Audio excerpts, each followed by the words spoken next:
right. Hello, everyone. Some technical preparation that had to be done earlier, and I didn't. So I had to put the microphone together and push that button. So difficult. So, what's going on, guys? It's Saturday, March the 18th at 12:30 something. Glad to be here with you guys. Aman is here, 21 Male India. Thank you for that, Aman. And we have Bubblegum. Bubblegum, you forgot to let me know age, gender, where you're tuning in from. Please do that. Shelby is here. Again, Shelby, I need age, gender, where you're tuning in from. Just three little codes, just like Aman. 21, M, India. 21, age, M, gender, India. Please do that for me before we can get on with our program.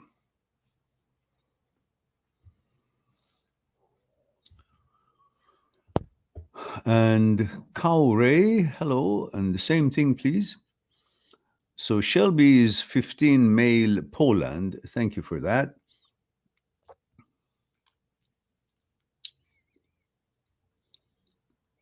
And I will attend to the questions as soon as I have everyone's age, gender, where you're tuning in from.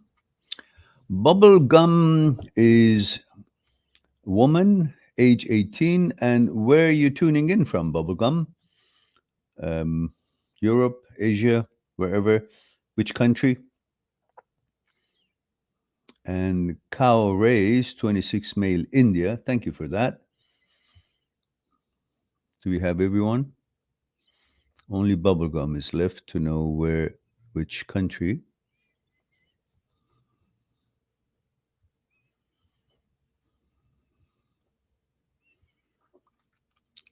Three little codes: age, gender, where you're tuning in from. Like Aman, male, 21, M, India. Bubblegum, what's the age? Where is the age here? Bubblegum is like 20, F for female. And okay, there we go. India. Thank you for that. All right, let's go back and see what questions we have. Aman says this generation, everybody have hookups and sex, and I feel left out and not good as them. I feel they're more experienced than me. No, it just happens. Some people have sex earlier, some people have sex later, some people are discriminatory and they're waiting for the right girl or the right guy, depending on what gender they are.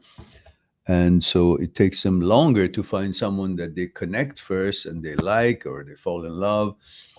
Usually, the first one, the very first one for everybody, is pretty much laced with love, and you won't feel uh, just to have sex for the sake of having sex because you're so pure at that time and you're interested to be in love and have emotions about that girl or however your situation is.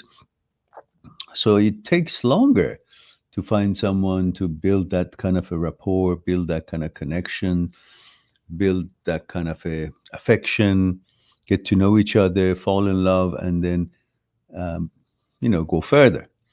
So it's not about a race that others are more experienced, have more fun, or sooner. Who cares?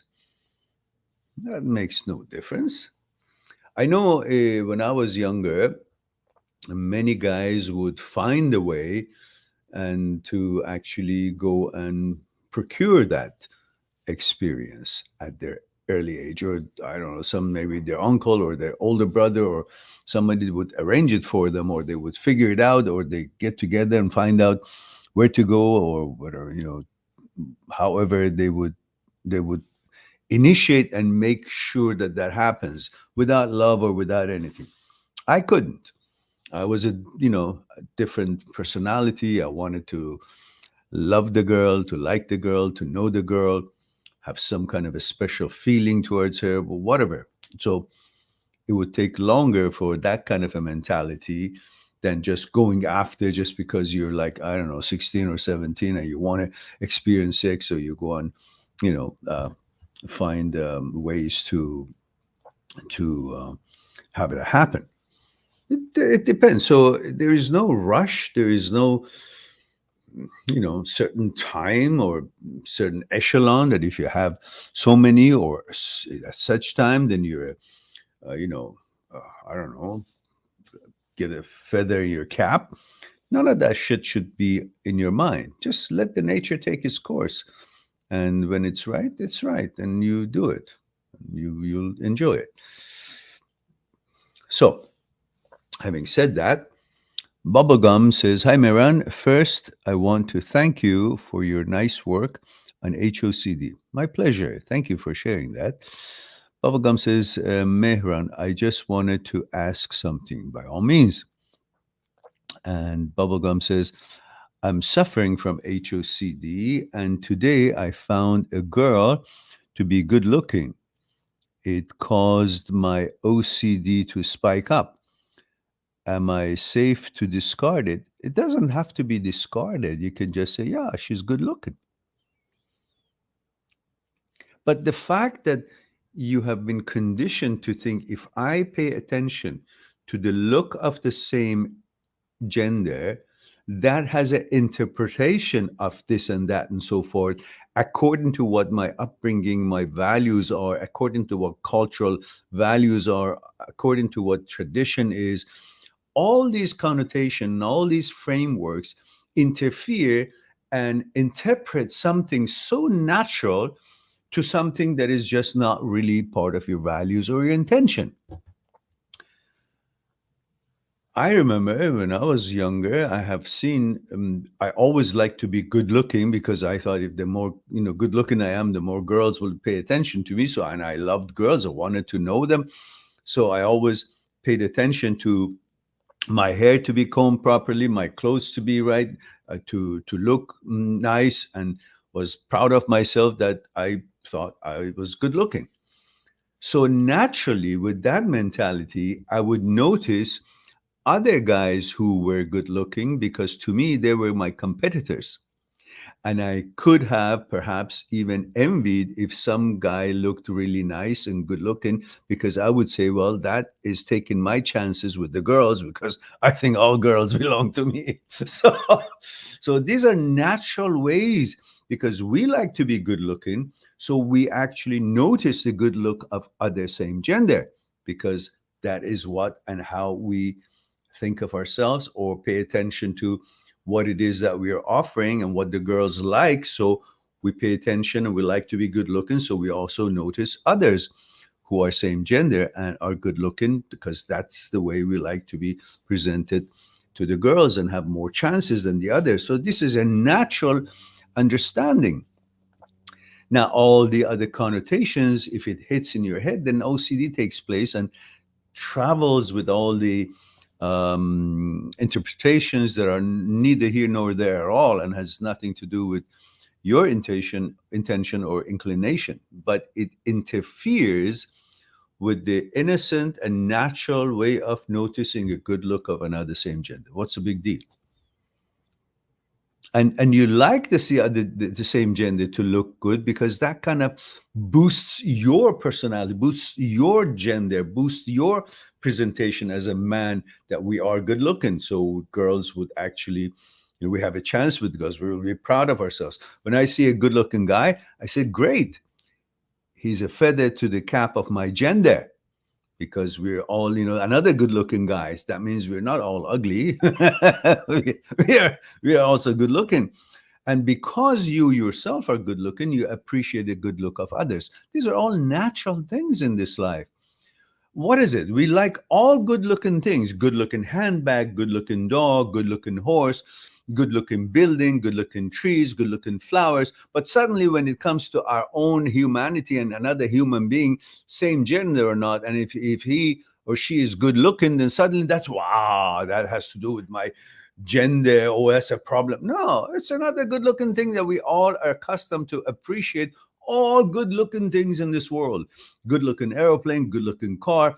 Why do we then, why market is like that, that if something is good workmanship and good looks sells more and attracts more attention and the others don't, and everybody's trying to create whatever they're creating in good design, in aerodynamically or symmetrically or whatever it is that makes something look good, in whatever that thing is, we try to make it as best looking as possible. So what's wrong about noticing a good looking human being, regardless of the gender? But we make a big deal out of it. Why? Because we think noticing the same gender's good look, it has anything to do about my sexual inclination. Nonsense. You're supposed to notice a good looking bicycle, good looking dog, good looking cat, good looking everything is, we say, oh, that's good looking, that's cute. But when it comes to same gender, said, oh, no, it's also another being. You're good looking. Great. Why not? Don't interpret, just let yourself to see, okay, that's good looking. Yeah, good looking. I'm proud of the fact that that person looks good. Maybe it bothers me because I like to be the most good looking one, best good looking one, because that somehow indirectly gives me a interpretation that's going to jeopardize my chances with the girls. So I may or may not like it about that. But if I appreciate that look, there's nothing wrong with it. So relax on that note. You don't have to ignore it, or you don't have to discard it. You can acknowledge it. Yeah, it's a good looking girl. Good looking girl, you see. You're a woman and you see a girl, good looking, and say, yeah, great. But you kind of maybe get um, anxious or get an anxiety because indirectly you see that girl is going to attract maybe the guys that you might want to attract. And the fact that you noticed her good looking, it the OCD brings a question to you, interprets it differently, out of whack, and then HOCD gets into the picture and gets into operation. It's all just thoughts and interpretation of thoughts, and doesn't have to have any whatsoever um, connection with your interest or inclination or whatever. Thoughts come through your head and go. Just because a thought was appeared in your head with a certain connotation or interpretation, that thought is not an evidence of your inclination. It's a thought, and the brain's job is to make thoughts, and makes all kind of thoughts, 80, 90,000 thoughts a day, that none of them are relevant to you, and they're irrelevant to you. They're not your choices, or they're not your imitation of that thought, but the brain's job is to make thoughts regardless of what and who you are. It's a separate entity. It has its own things based on its malfunctions or its fears or its interest to protect you of certain values, whatever it is. That's the brain. You're not the brain. Brain is not you. So separate yourself from that and allow brain to do its thing. And you just judge and choose whatever is useful to you or not. Don't try to get a conclusion from any interpretation that a thought has brought about by appearing in your head. No, let the thought come and go. And anything that comes with it, any suggestion that the brain brings with that thought, and tell you that this thought is here, and because you paid attention to it, it has a meaning connected to it, all bullshit. Just let the brain do its thing, and you just say, I make the decision what thought I act on are useful to me or not. It doesn't have anything to do with the fact that just because a thought showed up, then I have to adhere to it, or I have to pay attention to it, or I have to consider it some kind of a meaning or inclination or connection to my values, my preferences, or whatever it is. It's just like I'm walking in the street and there's a breeze coming and there's debris in the breeze. Am I supposed to say, oh, did these debris were aimed to hit me, or I'm supposed to breathe them in because they're part of the air? No, it's an air, it's got impurities, so let it go. And my nose, nostrils have hair to filter these debris so they won't go in. Same thing, you got to have a filter for all these bullshit that shows up in the brain, and don't take them seriously. Just say, okay, fine, thank you very much, not interested. Your values takes over, and that's the end of it. Many things are presented to us in this life, but we judge and we see if I'm interested or not, my values have any use for it or not, and then we go on. Not that everything that is presented to me, I have to use it, or it is pertaining me. It was meant for me, or it means something. No, I see it, I pass by, or I choose it. Same thing. Thoughts are dime a dozen. They keep coming all day long. You either think if it's of any use to you, in line with your values, or not.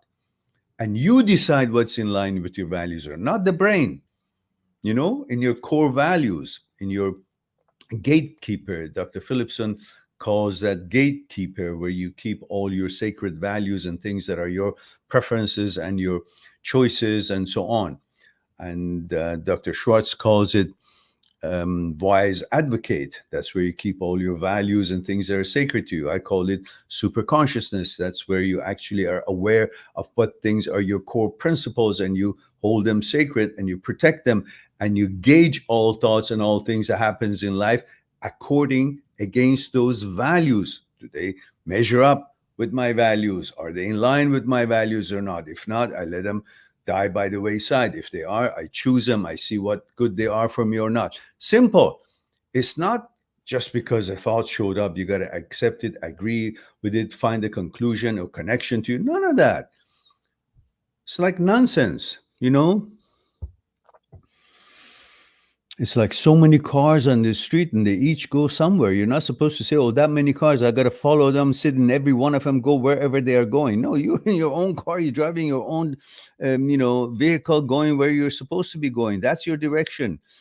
Of all these cars and buses, you choose the one that goes from this point to that point, which is where you want to go. Not because they're all there. I got to be in every one of them, see where they go. And that may be they're there to take me there. I'm supposed to be on every one of them. No. You live by your vetoes and choices, not by suggestions and images and thoughts that show up in your head. By your vetoes and choices. Doesn't matter what comes to your head, you choose or you veto. You go on about your business, pay no attention to it, but they can be there. Simple. No interpretation necessary, no conclusion necessary. They come and go, and you just choose, live your life by your vetoes and choices. All right. So, yeah, that's a normal human behavior. Bubblegum. It's a cute screen name. Shelby says, hello. How can I get my subconscious back? Subconscious back hasn't gone anywhere. With HOCD, sometimes it is, sometimes it is not.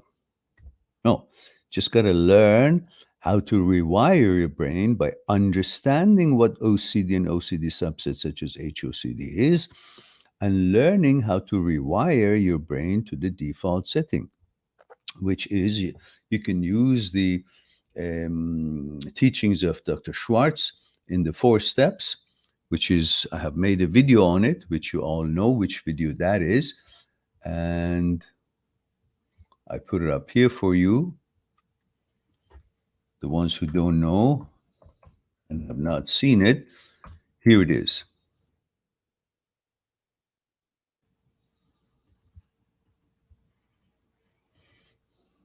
4 steps.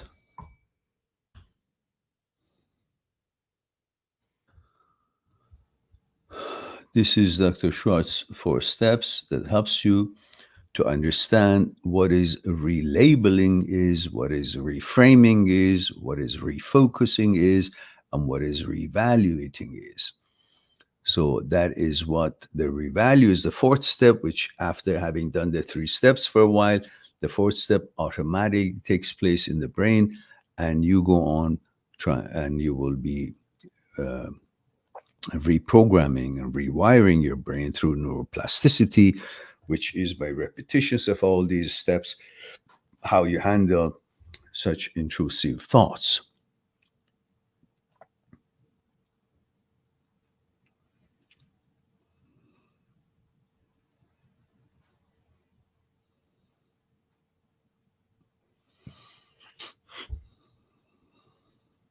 Okay. Um, Cow Ray says, hello, Mehran. Hello there.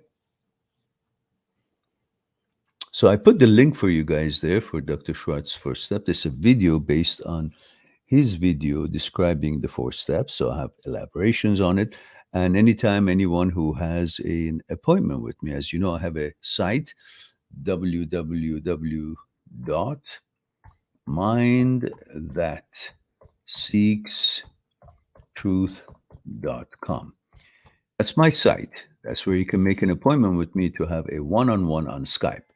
So anyone who has an appointment with me, and if they require or ask for it, I'll send you the text version of the fourth step so you can have it at your disposal. Every time you want to refer to it, you don't have to watch the video to find what you're looking for, the steps and all that. It's just in the list, explained clearly what they are based on Dr. Schwartz writing and the video. I've turned it into a text, and so you will enjoy it by having access to that. So that'll be a complimentary thing that I will send to anyone who asks for it at my a appointment that we will have for a one-on-one consultation on Skype in regards to what's concerning you. Cow Ray 26 male from India, bubblegum woman 20 from India, and thank you for all that.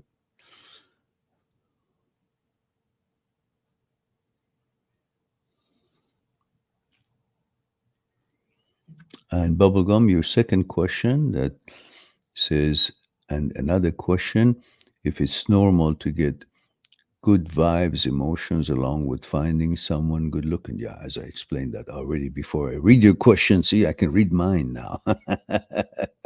Definitely, definitely. You're supposed to be cheerful and appreciate the good looks of others. It's a natural, normal thing because we're set up and conditioned to notice anything that is good looking, symmetric, nice looking, pleasant, because that psychologically brings certain kind of a affinity because we like things that are presented well, just like even not good looks, just like two people do. Let's say they're twins and both of them ugly, but one of them is well dressed, hair combed, and nice, clean, shoes nice, clothes nice and clean, and hands are clean, and the other one has got dirty hands and everything. The clothes are not. So naturally, you pay attention to that. You notice that which is a good thing. It's very normal. Absolutely, it's supposed to be, and that feeling is actually placed in us naturally, so we can encourage that kind of a existence. So people will end up learning how to be pleasant, take care of themselves. It's the same as a good behavior. Someone who's nasty and uses bad words and constantly is angry, and that doesn't attract anyone. But someone is kind and polite and respectful and cordial, well, naturally we pay attention to them. So that feeling is the same as a good look. Should we say, oh, because I like this person who's polite and nice and kind, then that means I'm interested in that person sexually? No, it just means it's a natural thing to like pleasant things, whether it's looks and attitude, manners, energy, product, design, whatever it is. It's just the way we are built. Perfectly natural. If you don't notice it, that's unnatural. Cullum says 28-year-old from England has been feeling so upset lately. I have a girlfriend, but every time I talk to her, I keep having intrusive thoughts that cause groinal response, and I can't seem to focus on her. You don't have to focus on her because something else comes up and interferes with thoughts. When you are in the street, you can see so many millions or hundreds of cars passing by. but there would be one card that you kind of focus on for whatever reason, and then you stay on that, and you naturally ignore the other cars. But if you have OCD, you constantly think, oh, I got to notice all of them. And then you kind of get lost in the actual choice that you have because you're distracted so much because your OCD says, oh, you got to notice every cars. And if you don't, that means you're a coward. So you pay attention to them to make sure that you're not a coward in the in your own suggestion of the brain. And in that way, then you say, oh, because I'm noticing on this, which was so you won't be coward, considered coward. But now you say, oh, because I'm noticing on it, that means I'm interested in that. Oh, holy shit. All these interpretations are for bullshit. Nothing. Stop doing any of that. Just focus on her, focus on the parts that you like about her. Doesn't matter what else comes to your mind. You stay focused on her legs, on her boobies, on her face, on her smile, on her hair. Just stay on focus. That's how you will train, retrain, rewire your brain to pay attention to what it is that your preference is, your choice is, rather than being distracted. You know, it's like you're trying to play a violin or a music instrument, and there's other sounds and other musical instruments are playing nearby. So that's the life. You're not supposed to be constantly thinking, oh, I can't play unless they stop playing. No, I say, the hell with them. I can hear all that shit, but I'm going to focus more on this to the point that I will not have them interfere with what I'm enjoying. But they're there. You can't stop everything from playing music and making sounds and construction work and automobile program until you say, okay, now I can play. No, bring more focus to what it is that you're doing, because that's your choice, that's your preference, that's what you like to do. And the others are just statics. Instead of thinking, oh, the static doesn't let me focus on what I want to focus. Well, yeah, the static doesn't, because that's a static. If it was your choice, you wouldn't be bothered by it. It's not your choice. It's the static. So you keep on focusing on what it is that you prefer, what it is that you want to do, what is it that you're trying to accomplish, and then eventually the static will disappear. Hmm? You know, I have ringing in my ears. If I want to focus on that area, I might as well go kill myself. But that's part of the statics. So I focus on what it is I'm doing, and I don't hear it anymore. Unless I focus on, that's this. I don't recognize it. I don't label it. I just focus on what it is that I like. And naturally that goes back. And when it comes in, I recognize, oh, that's a static. That's the end of it. I don't interpret it. Oh, what does that mean? I can't then be relaxed. I can't be focusing. No, I don't pay attention to the problem that is causing me, because I don't consider that having any relevance to my choices. But I can't help it. It's part of the world. It makes sound in my ears, right? So I simply focus on what I like, and eventually I hardly hear it unless I actually pay attention to it. And when I pay attention to it, I recognize that's the nuisance, not anything else. You don't give it any other meaning other than what it is, a nuisance. So when these thoughts show up when you're with your girlfriend, just recognize them instead of trying to find a conclusion about why it's here. Just recognize them as a nuisance. Another, some kind of a sound that is out there while you're playing your violin or piano or guitar or whatever it is that you play. Consider it another nuisance. That's it. That's the end of conclusions, end of interpretations. Oh, nuisance. When you're sitting in your apartment and you hear some noise from above the floor, another unit, do you try to find out what it is or what it means? It has some kind of a message for me. No, it's a fuck up. Somebody is making noise. So you consider it, distraction, nuisance, and try to focus more on what you're doing, so that kind of disappears in a way. Or you understand what it is. It's a nuisance. It's a static. That's the label you put on these bullshits. You don't interpret them. You don't think that there's any intention about it to be here. It's defining me. Yeah, some shit that annoys you is defining you, but what you really prefer and what you doesn't define you. No, because your attention is, because you're a perfectionist, you think everything should be out of your sight before you can believe that your preference and who you are is this your choice. No, it is, whether it's quiet out there or busy out there with all kind of bullshit around it. You are who you are, regardless of what is around you making the noise. You are playing guitar, you are playing your violin, regardless of how many other nuisance and sounds and distractions are out there. That what you're doing is what defines you, not that what's being suggested or a nuisance or a static or distractions of all noises and activities out there that could be witnessed by you or could come to your attention. They've got nothing to do with you. They're irrelevant to you. You live your life by your vetoes and choices.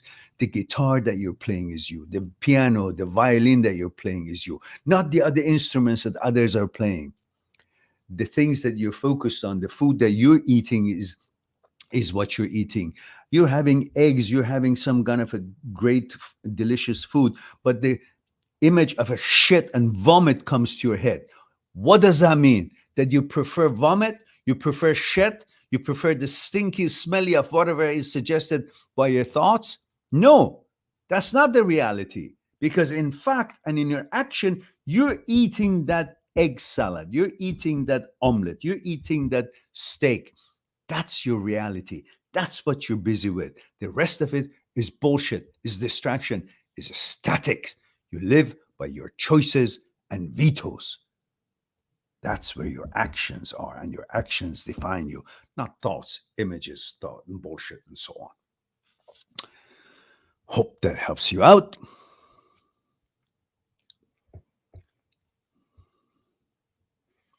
Yeah, all that is because you're distracted, you're focusing on the bullshit. So your libido goes down. But you bring and understand who you are. It's irrelevant to what thought shows up, then you don't give a shit.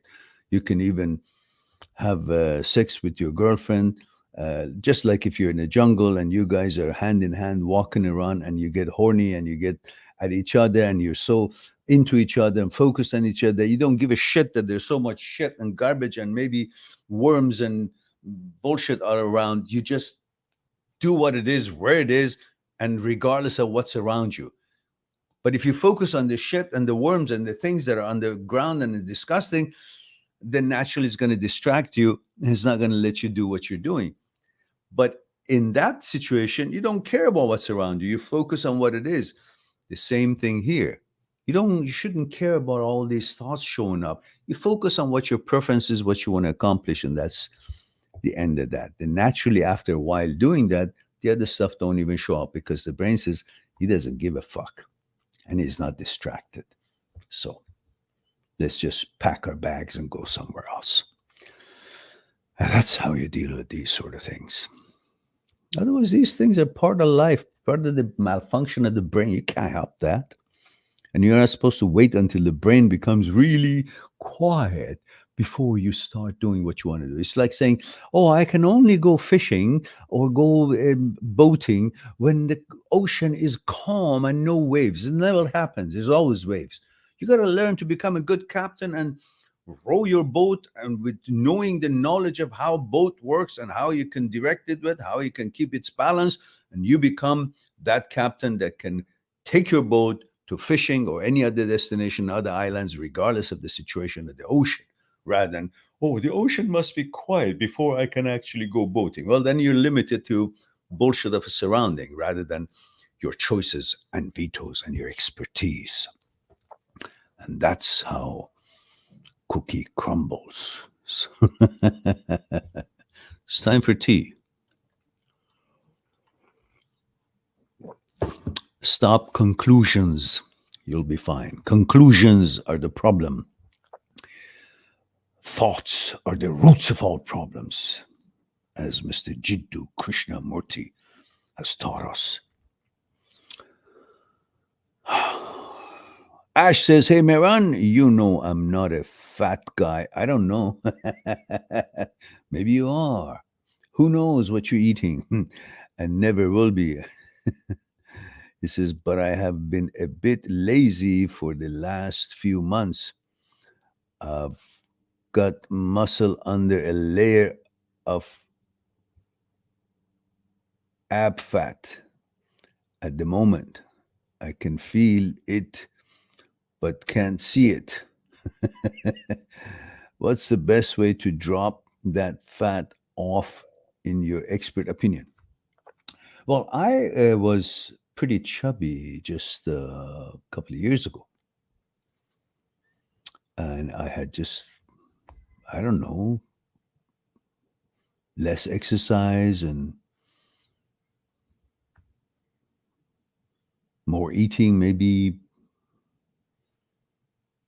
And I had gained, it was like 198 pounds, something like that, 195 pounds. And one day I attribute that, in order to get over that situation, the best thing is when you attribute a challenge as far as how it affects your health.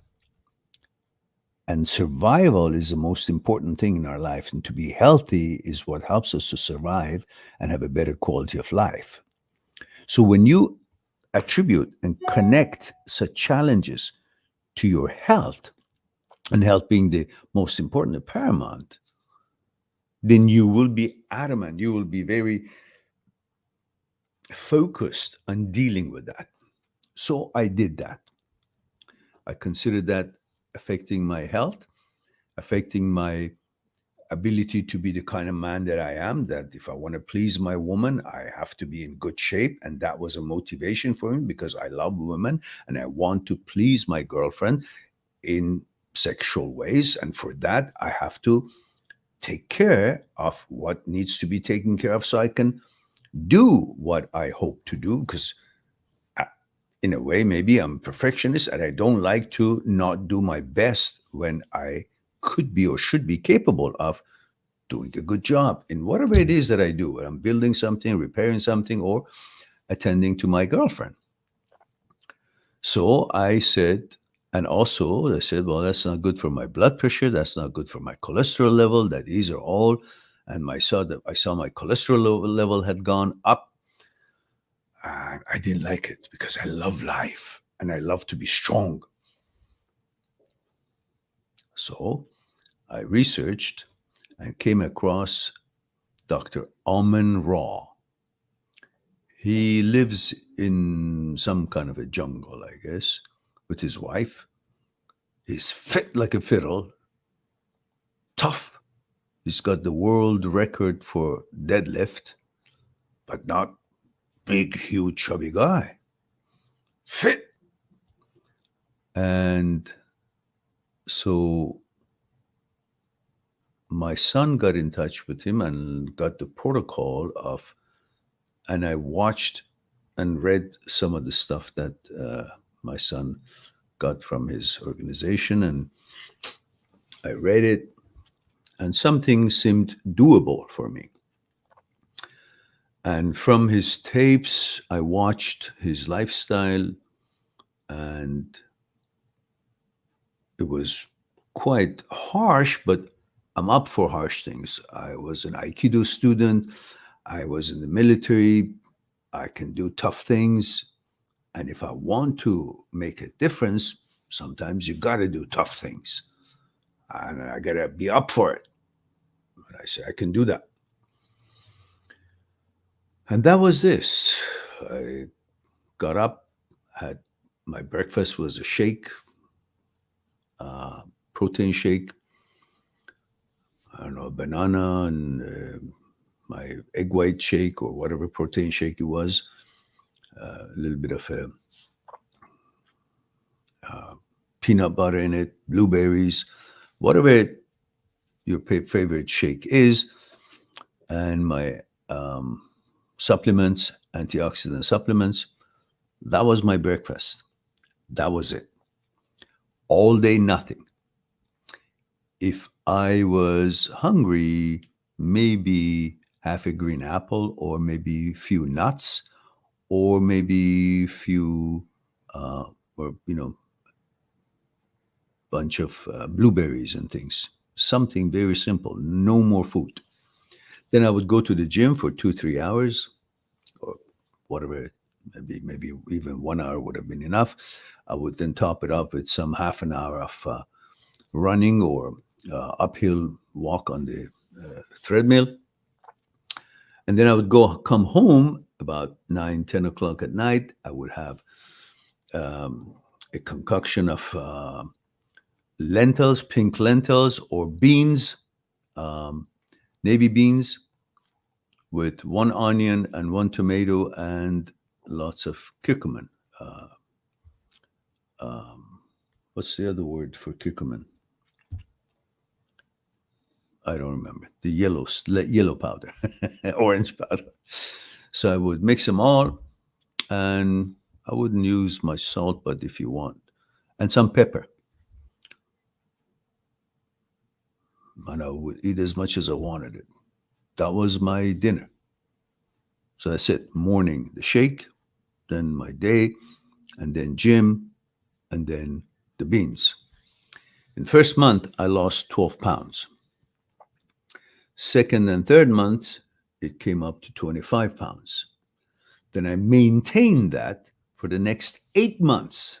I ate the same thing. Cholesterol went down to normal. Blood pressure was affected too, positively. And I lost the weight that I wanted, 25 pounds minus 195.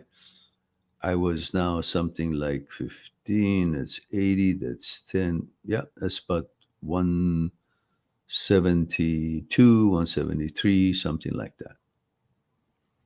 It was great. I did it. Since then, I kept it and then became stronger, more regimented because of the blood pressure. I had to do more stuff to keep myself healthy. So, more training and more uphill walks and all that. Sometimes, some nights, I would walk 15 kilometers, the ocean back, and go uphill and come down, real heavy uphill from the ocean side to the highway. It's all uphill here. And I would come down and then take the ocean side, come back home. By that time, it's like somewhere between 12 and 15 kilometers. At least I had like 5 or 8 kilometers the bad night, like in the night that I wasn't going to do much. And I did that for a long time. I kept it. Now, the system got used to it that I don't want any more than that. And now I eat 2 times a day. In the morning, either a shake or 4 eggs, sunny side up with some cayenne pepper and some salt, and maybe 2 toasts if I really want to. And some raw vegetables, green vegetables like kale or arugula. I love arugula and kale. And some nuts. Basically, that's it. But because I go to the gym almost every night, I do indulge some nuts and some mango here and there. And so, but then I don't eat any other meal until nighttime. Sometimes you may eat like you may feel like you want to eat, and I would. Like since 2 nights ago, I didn't feel like training. My body wanted food. So I actually didn't go training other than some walk by the ocean, or last night, late at night, 10:30, about 11, I went to the gym just for cardio because I said I got to do something.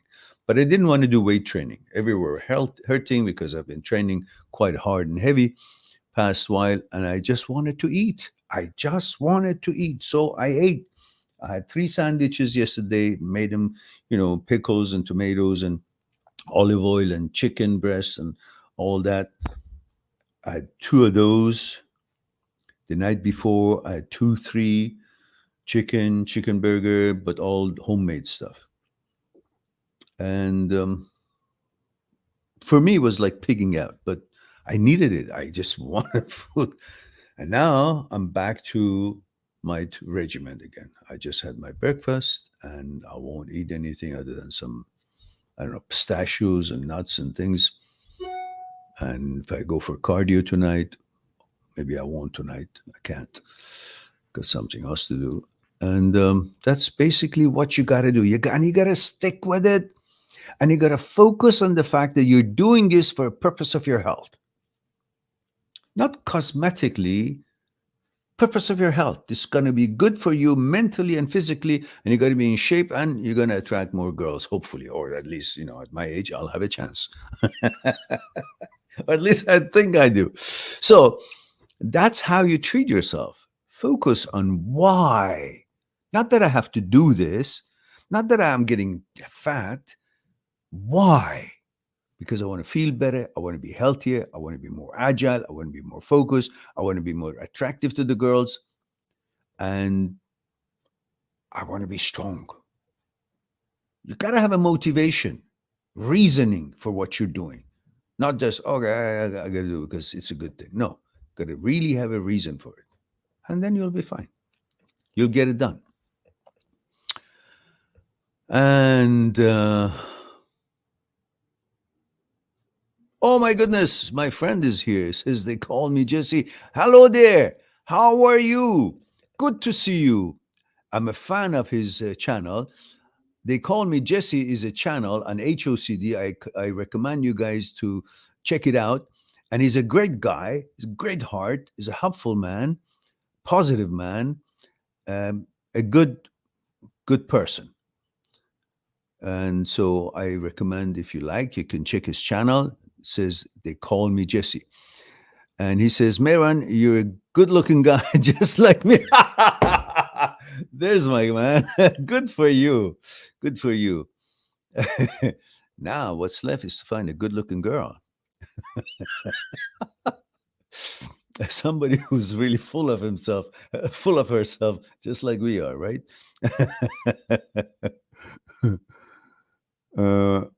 Column says, well, thank you for joining us, Jesse. I always salute you for your work, and I always use your brilliant analogy about people who say, well, I wonder why I'm like this, I'm like that. And I have these thoughts in regards to HOC. And I say, look, a good friend of mine, a colleague, came up with this beautiful analogy saying that imagine if you're in a pond and swimming and you see an alligator with the jaws open, is right at your tail, is about to cut you in half, and you're swimming frantically to get away from it, save your life. And right at that moment, you ask yourself, why am I not having a hard on? You're running for your life. It's not a time for that. So HOCD, when it hits you, it's got all these nonsense and bullshit and confusions and brings all these questions and it distracts you so much. Then you wonder, why am I being distracted? Why can't I have my affection back or interaction or my attraction to the girls and so on? Well, because you're frantically fighting for your life and you're distracted and fearful of something so horrendous. And naturally, that's not the time to ask, why am I not having erection when the alligator is at your tail? So I've used that so many times. It's a brilliant analogy. And the credit goes to my friend. They call me Jesse. Column says also, I want to know what it means to have uncertainty about OCD. It just means that you don't need a conclusion. If you seek for conclusion, the brain constantly at the end says, what if it's not? Because OCD and subsets of OCD, the French call it the doubting disease. It's a disease that makes you doubt everything. It's a dysfunction.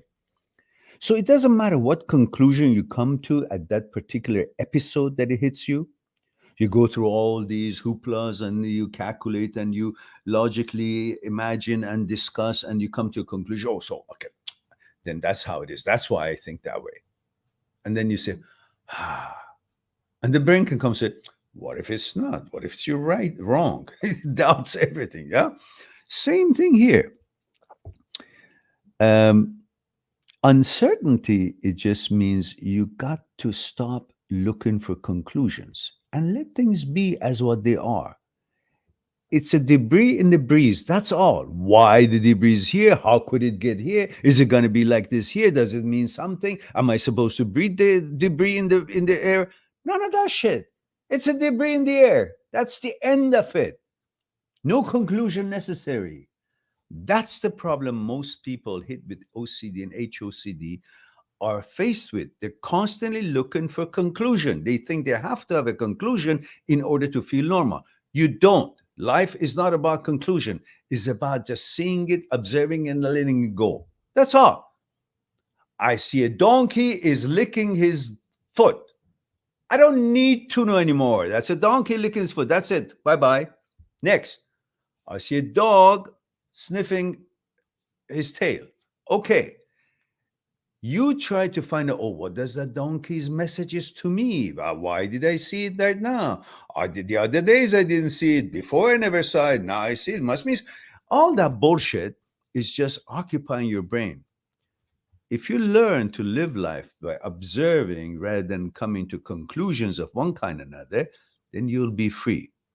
Free from thoughts. Thoughts are the roots of all problem. These HOCD and OCD, they're all thoughts. They have no reality to them. They're in the virtual world. To the brain, the virtual or actual makes no difference because brain is living and made in virtual world. So anything virtual, it thinks of it as the actual world because it has no understanding. But because you have an understanding of actual world, the brain also makes you think it's an actual world because brain is the way that you actually see the world through its window. So what it for it is virtual, for you becomes actual because we are all stupid thinking that the brain is actually creating our world. But there is a world out there that the brain is oblivious to. It cannot feel it, it cannot understand it. But we follow what the brain creates in the virtual world, and we think of that virtuality because the brain has the power to make the body react even with the virtual thoughts. We take that reaction of the body as an evidence that the virtual thought is actual. That's when we get fucked up. When you keep the brain separate from you, brain is not you, you're not the brain. So whatever the brain conjures up in virtuality, that's all it is. Not real, not actual, a virtual. You let it die by that rather than trying to dissect it and come to a certain kind of conclusion to understand it. Brain is stupid. Brain is not an intellect. Brain is just given to us by 40,000 years ago. Before that, we didn't have this brain and we had no problem. We had no gender confusion, we had no inclination confusion, we had no OCD, we had no HOCD, because all these are thought driven.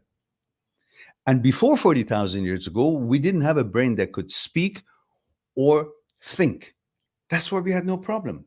We were living like animals instinctively run, hunt, sleep, have sex, and no questions about anything. Thoughts, since we were able to think and speak, the words meant something, and all that created a different world and fucked up our brain. And that's why we end up with OCD, HOCD, and all the rest of the garbage and confusion and mental problem and, all these kind of um, diseases and disorders, mental disorders. But we didn't have any of that when we couldn't think or speak until 40,000 years ago. So all these are illusions of the brain that creates, but it has the power to make the body react. And that reaction of the body becomes an evidence for you that what the brain conjured up is true. It's not, it's bullshit. So if you understand all that, what I just said, then it will help you to understand that you're not the brain, brain is not you, therefore no conclusion is necessary, and everything can be just observe it and go and do not interpret it. And just stick with your values and what your preferences are. You live your life with your choices and vetoes, not suggestions, thoughts, images, or whatever the brain conjures up. Hope that's helpful to you. MD Samir Khan says, hello, sir. I'm 19, male. I'm not able to enjoy porn. Well, don't. There's no gun to your head to enjoy it. Natural attraction of girls, fantasy, because you're constantly watching that's shit. Fantasy, feel good, dream of girls. I'm 5-year porn addict. Yeah, that's a problem. When you constantly do that, then these images running around, you kind of condition your brain with all these. It's like saying I have a box that can take 100 of something, and you put 99 of them oranges and one apple. And the apple gets lost in the oranges because all the boxes are all about oranges. And you say, why do I only see oranges? Because you filled it up with all oranges. You're filling the capacity of your brain with all porn, and that's running around. It's no different. If it wasn't porn, if it was math, and you were doing math all day long, 24/7, for 365 days a year, so math would be the dominant thing in your brain. But some things, if you do it, has positive effect. But when it's too much, nothing has positive effect. So when it's math, you'll be thinking of math because you filled your brain with that. And when it's porn, you're thinking of porn, and it overtakes any other attention that you can pay to other things that you're interested. And you wonder, why am I constantly thinking about the porn or someone's dick or whatnot? Because that's what some of the stuff that you see there. So stop the goddamn thing. It's not interesting to constantly brainwash yourself with one kind of a thing that has all these things that you interferes with your natural movement of your psyche. All right. Adi Cool says, hello, sir. You really inspire me a lot. Delighted to hear that. Says, thank you so much, sir. My pleasure.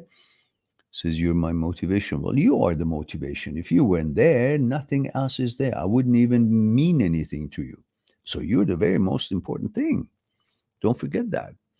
Bubblegum says, thank you, Mehran. You're quite welcome, dear. Hidden Shinobi says, I broke up with my ex about years ago, and I was fine first 4 months. But something happened, and I start something like obsession with she. How to get rid of that? Male, 27 years old. Well, you probably haven't replaced her with another girl. You haven't found a good replacement, a good relationship. So you constantly, naturally, the natural way of the brain works is that you will be reverting to the most recent relationship that you had. So you'll be thinking of her as the best, because the only way you remember sex and all the goodies and relationship that you had with her is by the good parts of the relationship, which is the most recent one. You seldom go and focus on your girlfriend 3 times past. You usually revert back to the most recent meaningful relationship, sexual relationship. So that's why you're thinking of her, because you haven't given yourself chance to go and find someone new and replace her.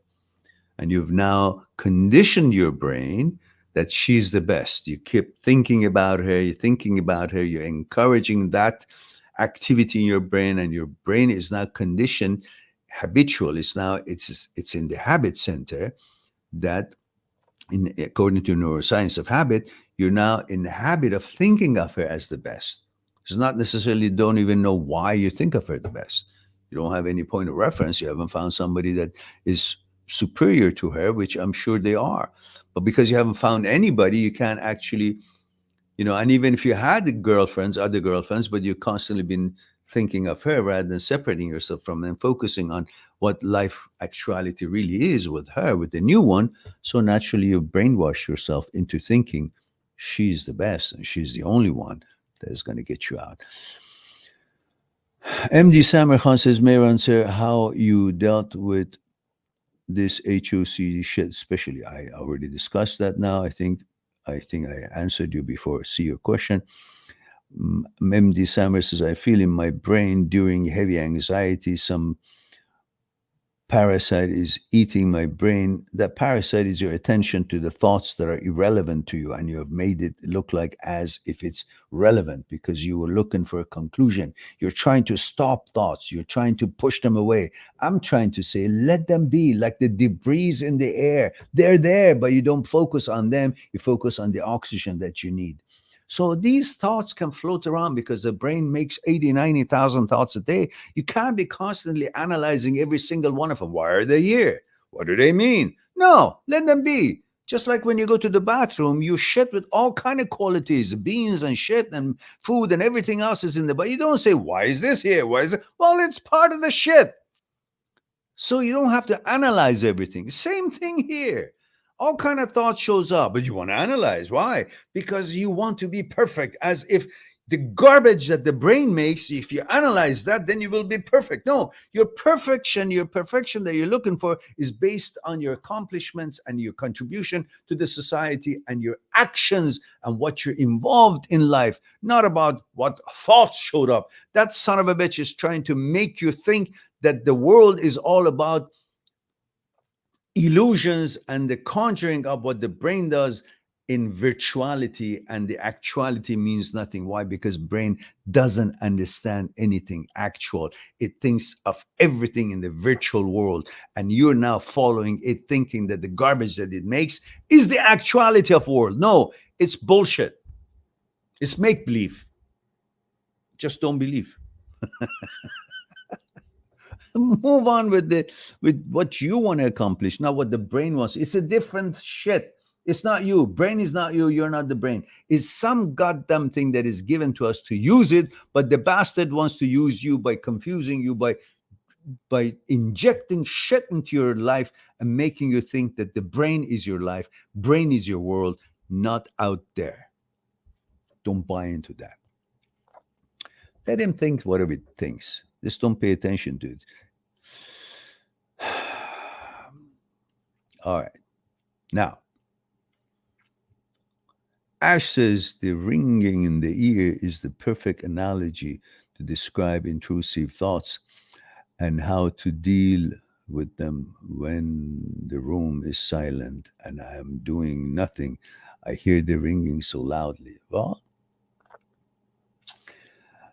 uh, you may be doing nothing, but you can use the brain that you have to put it to work to focus on something that you want to focus. There's so many things that we're thinking out of these 80, 90,000 thoughts a day. There are a bunch of them that are benign, or you can create things for yourself, watch something, read something, play music, do something, create something. You know, there's always something to think about rather than focusing on my ear ringing. It's there. And sometimes when I'm focused on it, this is what I do. I just remembered. Sometimes when I'm focused on it, that there's nothing else, and I can, mistakenly stay focused and wonder about it. And then I thought of something. I said, actually, I'm relaxed with it. So be it. That's what it is. I don't have to do anything about it. I don't have to get rid of it. It's there. So what? Doesn't do anything to me. Distracts me. Okay. When I find something, I distract the distraction. And then I also remind myself that it's not always this loud. Sometimes it goes down. So that's the course of it. I wait for it to go down while I'm doing other things. Don't stay focused on unpleasant things and things that is got no benefit to you. So there are so many other things that our brain is capable of paying attention to. Just looking at those three already takes me away somewhere far, and I'm now traveling. There could be a bird in the sky. I could look at the bird. And all these things takes me out of my head. I'm no longer involved and concerned about what's happening in my head because I'm already out of my head. Try to be out of your head by focusing the reality of life, what the actuality of life is. Everything in here is non-existence. Everything out there that I can touch is reality. So can I touch this bullshit that it makes? No. So fuck it.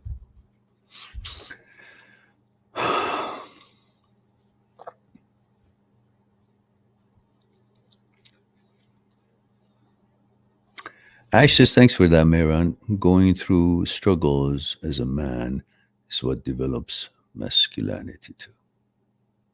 By the way, for anyone suffering, okay, you're talking to them. Uh,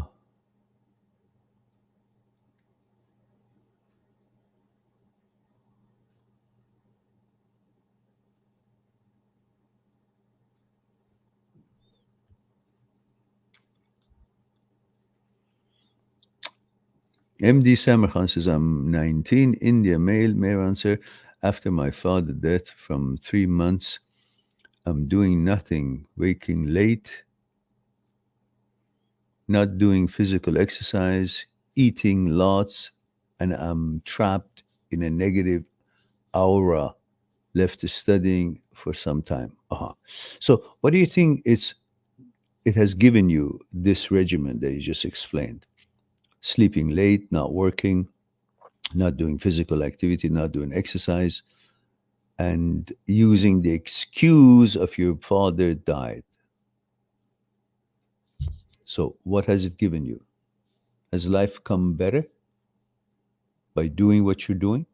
Is that what you expect? But keep doing what you've been doing, but hoping to get a different result?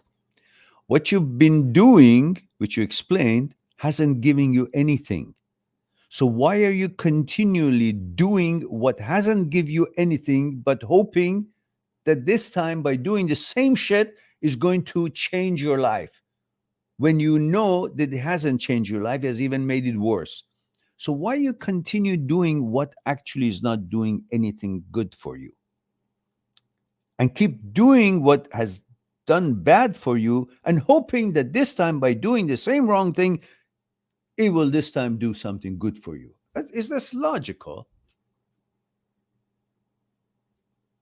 If I get a hammer and hit it on my nuts and say, wow, and I said, but if I hit it one more time, I might say, ooh, it'll never be. You'll destroy your nuts. So why is it that you constantly keep doing the same shit and hoping that you get a different result? You've tasted it. You've already examined it. You hit it and it's just as painful. Life has become painful. You're sleeping late. You're waking up late. You're not working. You're not making money. You're not going to the gym. You're not making yourself strong and prepared for the fucking life that is going to hit you every time that you turn your head around. And you hope that by keep doing the same shit, nothing, and doing the same irresponsible life, you will have a change in results. No different than hitting the hammer at your nuts and say, well, if I hit it 10 times, eventually I'll have a bigger nuts and pain will go away. I'll have money, I'll have success. No, it's all going to be pain. As long as you do the same thing, you get the same result. And you've tasted, you've examined, the result is ouch. So why you keep fucking doing it? Expecting a different result? It won't happen. As long as you sleep late and get up late and don't work and don't have any plans and don't exercise and don't make money, it'll go the same way. Don't put it on your dad. He did what he could do for you as long as he was alive, however he could. I don't know who he was, what he did, what he didn't do. But his life ended. You cannot use his excuse of whether it was good or bad or did enough or did enough, but now say, now the watcher, watch me. I'm unfortunate. My dad is gone, and now you're supposed to give me because I'm unfortunate. My dad is not there. I had the disaster. I had devastations, and I I'm I'm I'm just hoping that you will help. I don't want to do anything myself. I deserve to be looked after. Well, nobody's going to give a shit. The watcher, whatever you think it is, your God or whatever you've made in your head, is not going to give a shit.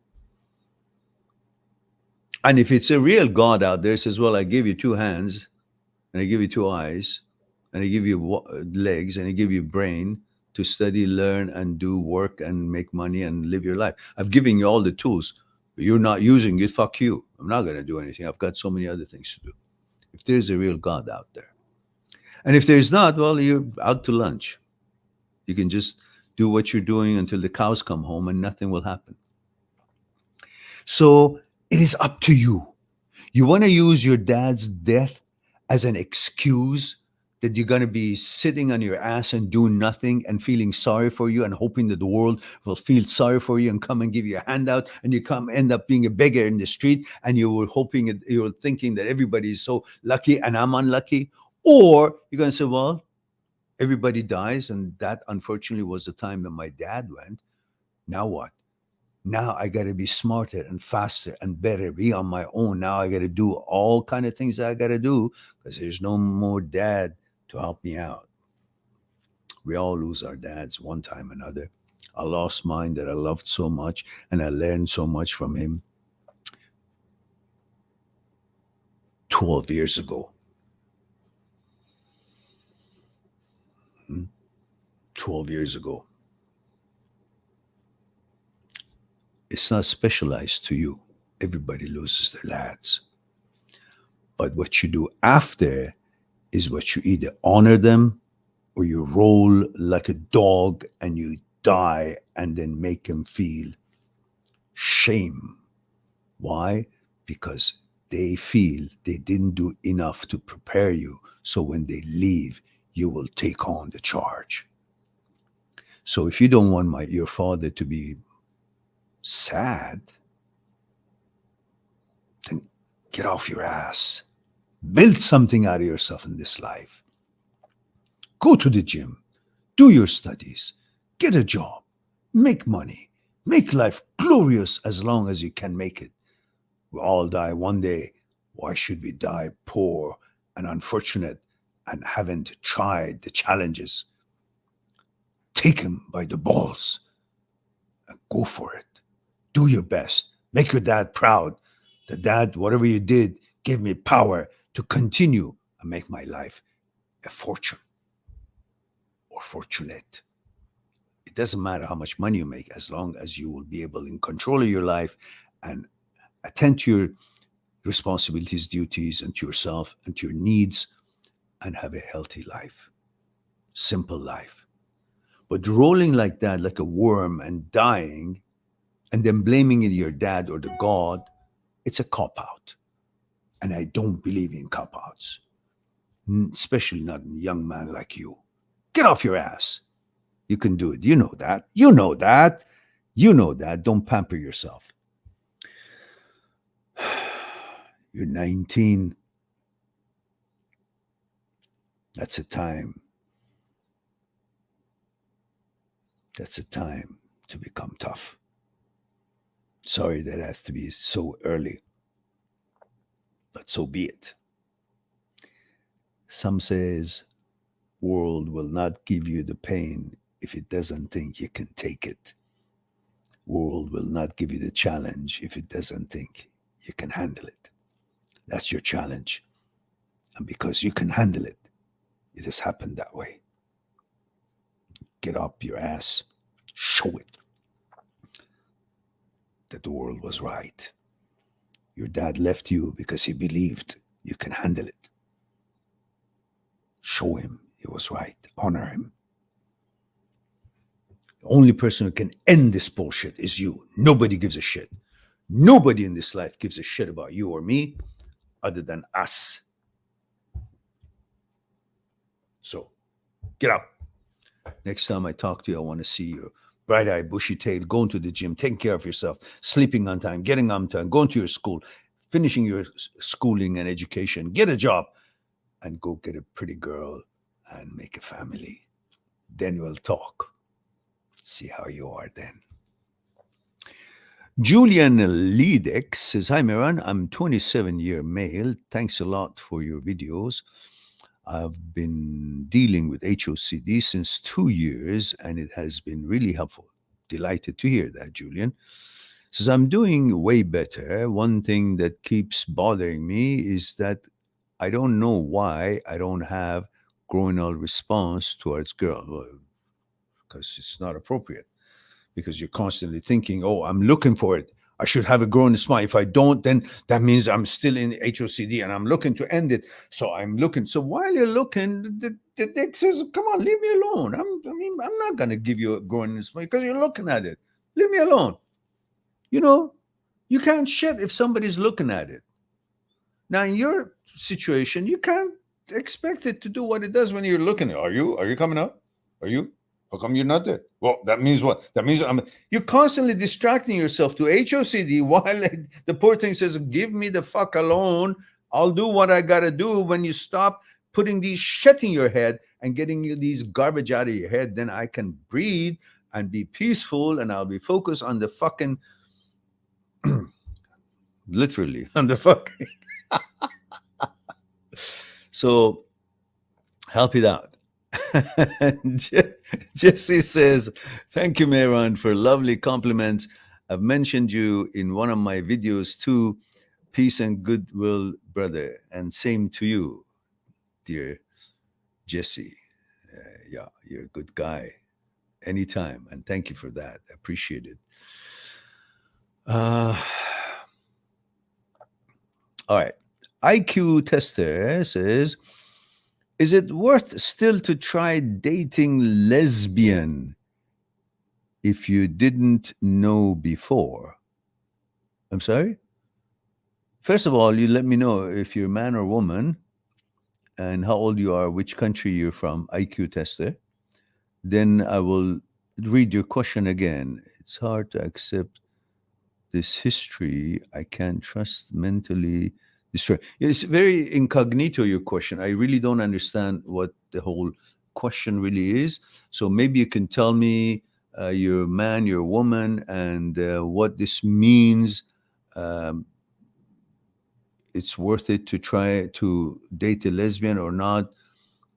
You know, she's a woman and you like woman. So who cares what she calls herself, lesbian or not? If she's hot and you like her, I don't know really what the question is. It's a little bit, it's not clear. So help me out here. Non flush non-flushable turd. Says I'm 13. Listen, if you're 13, I'm not sure if you should be here. I would like to make sure that you have permission from your parents to be here.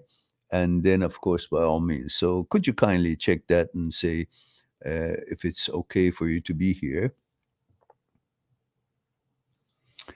And it says, my mom still changes me. All right. I think you're pulling our legs in that case. Um, so perhaps we can you can spare us from that, if you will.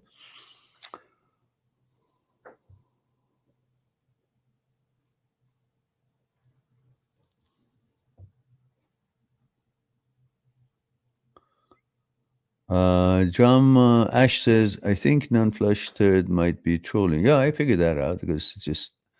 Uh, I wonder what's the pleasure of you trolling us here. We're trying to help each other to deal with certain challenges in life. And if you don't have that understanding or appreciate what we're doing here, well, might as well spend your time on some other things and enjoy because it tells us a lot about you, meaning you're insensitive, you're uncaring, and you don't give a shit about people and their challenges or their discussions. You're disrespectful, you're impolite, and which means you don't give a shit about yourself or your image or anything that would be of worthy in this life to do. I'm not sure if you are or not, but obviously, even if you were serious, you would be a little bit more clear and careful and respectful in the way you introduce yourself. Your screen name is bullshit, and your age probably is not true, and your interaction is just useless. So you took us our time a little bit, and I gave that to you in order to perhaps thinking maybe you will be able to think it through and see you're not making any positive effects. You're just being a nuisance. And if I'm mistaken, well, I'm mistaken. Otherwise, based on what I have experienced, you're not really serious here.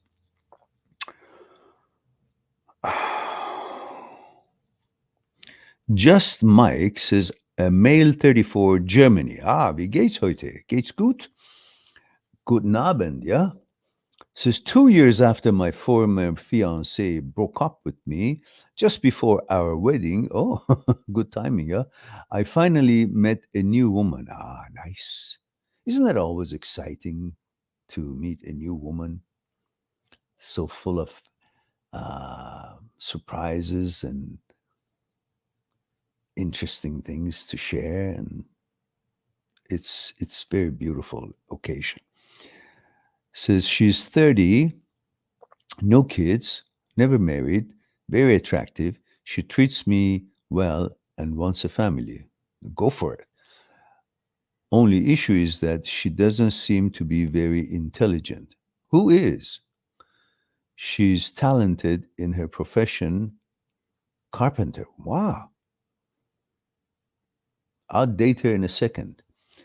But general knowledge is lacking. You don't fucking want to marry a encyclopedia.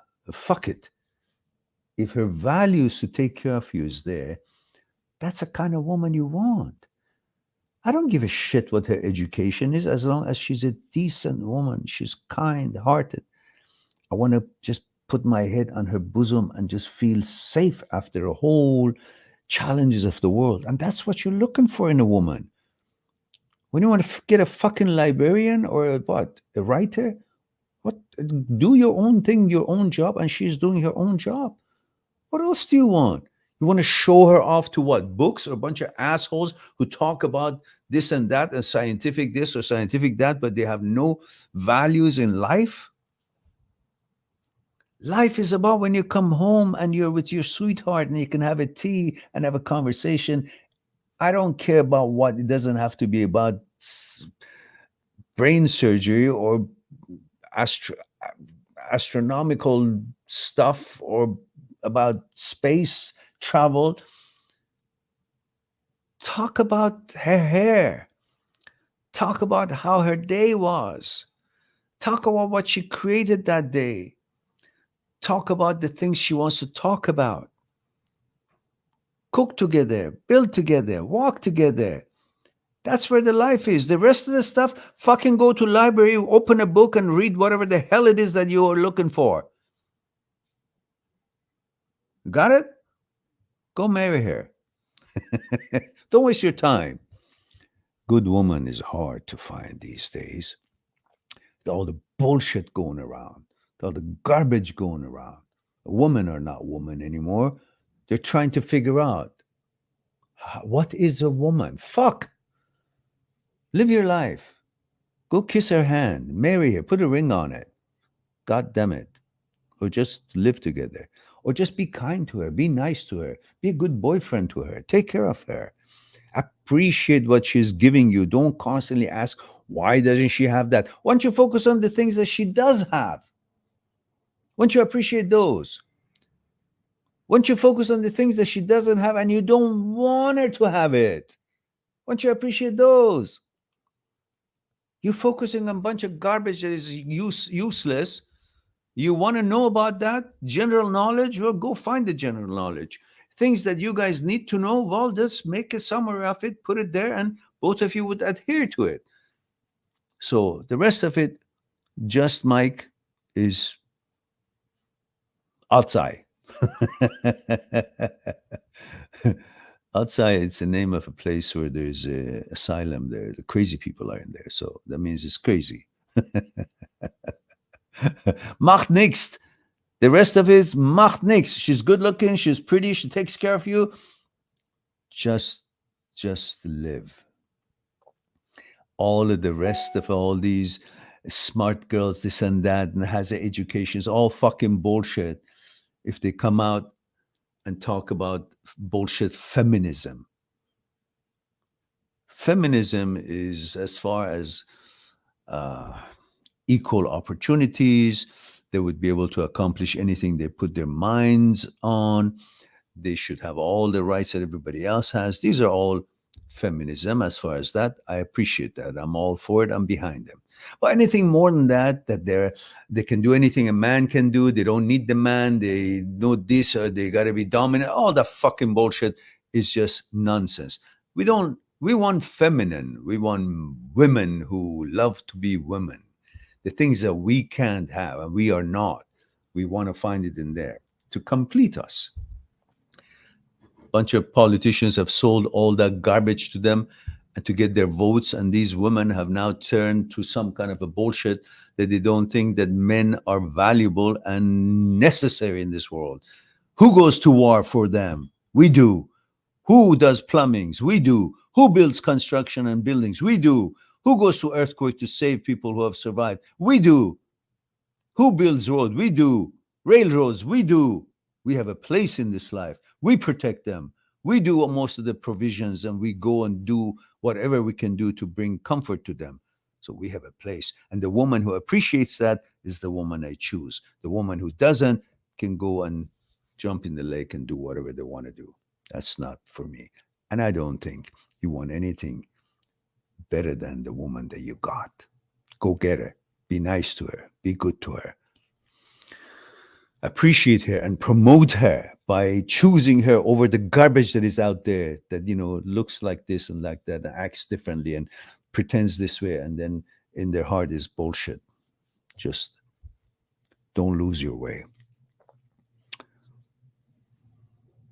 Says I'm questioning if she could be a future wife nonetheless. Definitely she's better than any other shit out there. What do you want to have? Aristotle? So woman, beautiful, kind, sensitive, appreciative, gives you what you're working and living for: the warmth, the center of family, the kindness, the love, the motivation to be good to her. Don't lose her. Go for her.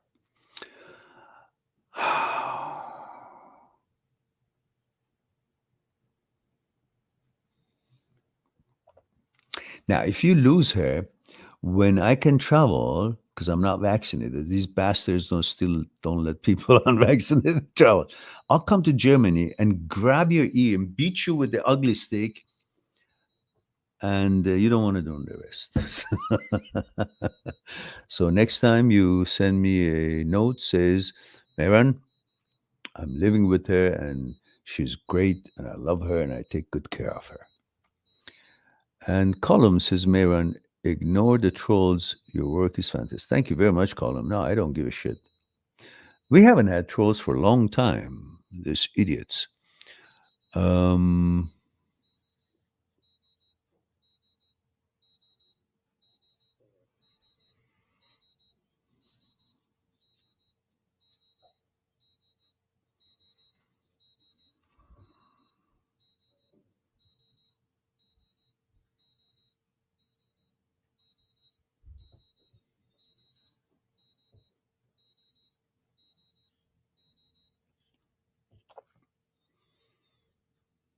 all right, guys, it's been 1 hour and 33 minutes and 54 seconds.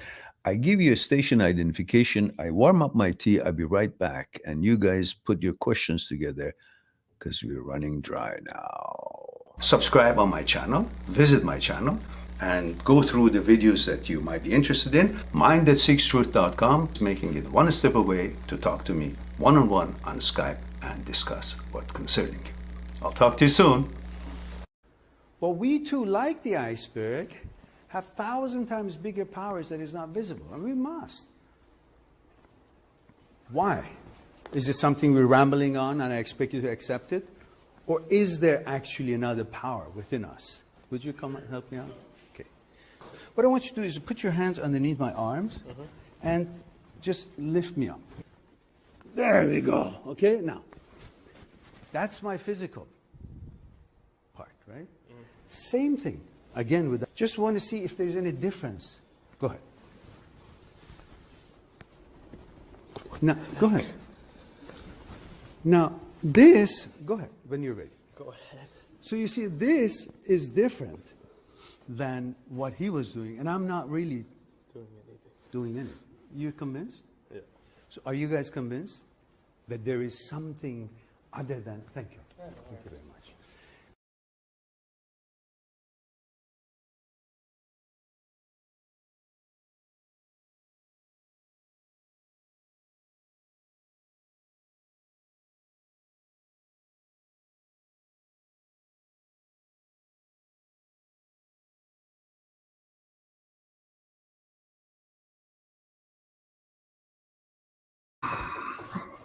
All right.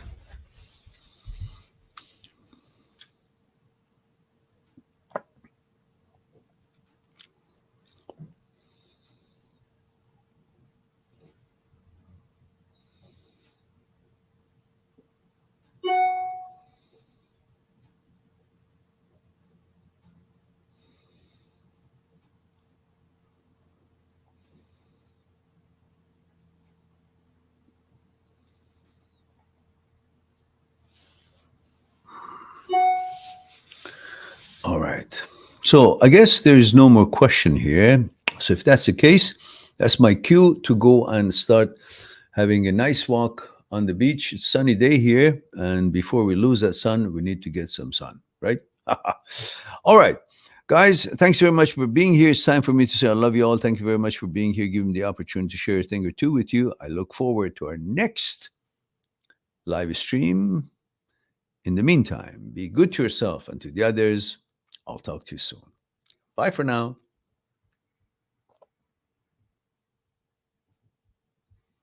Subscribe on my channel, visit my channel, and go through the videos that you might be interested in. Mindthatseekstruth.com is making it one step away to talk to me one-on-one on Skype and discuss what's concerning you. I'll talk to you soon.